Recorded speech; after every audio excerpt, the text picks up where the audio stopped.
Hello everyone. Samaveda के अंदर एक वाक्य आया है और वो वाक्य उस सामवेद का पूरा सार है। अहम ब्रह्मास्मि।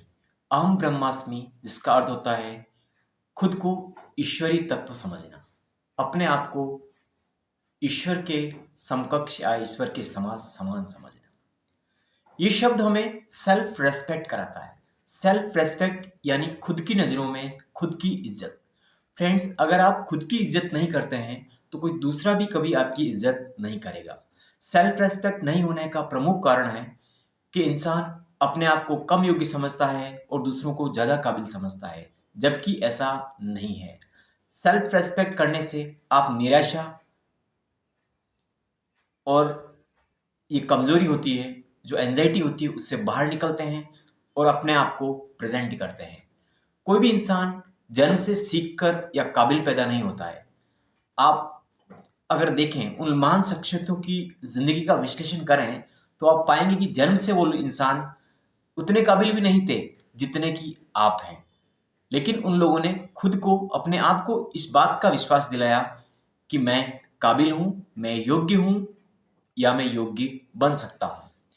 तो जब आप खुद की इज्जत करते हैं तो आपके अंदर कॉन्फिडेंस बढ़ता है और आप अपने आप को अच्छी तरह से प्रेजेंट करते हैं, जिसकी वजह से लोग आपका सम्मान करते हैं।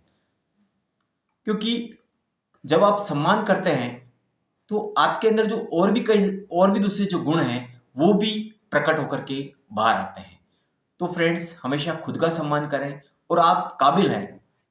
आप सिर्फ काबिल नहीं हैं, आप उन लोगों से भी ज़्यादा काबिल हैं जो अपने क्षेत्र में महान हस्तियां हैं, जो अपने क्षेत्र में काफ़ी प्रसिद्ध हुए हैं। एक इंटरव्यू के दौरान लियोनेल मेसी से पूछा गया, लियोनेल मेसी इस नाम से कौन परिचित नहीं है। आप जानते हैं कि अर्जेंटीना के फुटबॉल स्टार हैं और उन्होंने हाल ही में अर्जेंटीना को फीफा वर्ल्ड कप के अंदर वर्ल्ड कप में जीत दिलाई थी। तो उनसे पूछा गया, प्रेस कॉन्फ्रेंस के दौरान एक शख्स ने उनसे पूछा कि आप कितने भाग्यशाली हैं। उन्होंने मुस्कुराकर कहा कि शायद आपने 18 से 19 साल का मेरा वो दौर नहीं देखा। आपने वो दौर नहीं देखा जब मैं अपनी ही देश की राष्ट्रीय टीम में चुना नहीं गया था। उन रातों को नहीं देखा जब मैं अकेला बैठ कर के रोया करता था। आपने वो समय नहीं देखा जब बॉल मेरे पास में होती थी और मैं गोल नहीं कर पाता था, जिसकी वजह से मेरी टीम को कई बार हार का मुंह देखना पड़ा। उसके बाद में मैंने शायद समझा कि वो दूसरे प्लेयर मेरे से ज़्यादा योग्य हैं, वो गॉड गिफ्ट हैं और कुछ काबिलियत वो जन्मजात लेकर के पैदा हुए हैं। लेकिन मैंने समझा, मैंने बारीकी से जाना कि ऐसा नहीं है। मैंने सबसे पहले अपने आप को योग्य समझा, मैंने अपने आप को चैंपियन घोषित किया और मैं चैंपियन बन गया।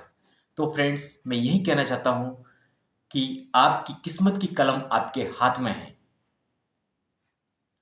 कहते हैं कि इंसान वही बन जाता है जिस बात पर वो सबसे ज़्यादा यकीन करता है। मेरी मेरी कहानी को, मेरी बात को मैं फिर से दोहराना चाहता हूँ कि इंसान एक दिन वही बन जाता है जिस बात पर वो सबसे ज़्यादा यकीन करता है। तो फ्रेंड्स, आपकी किस्मत की कलम आपके हाथ में है। आप लिख डालिए जो आप लिखना चाहते हैं। Thank you.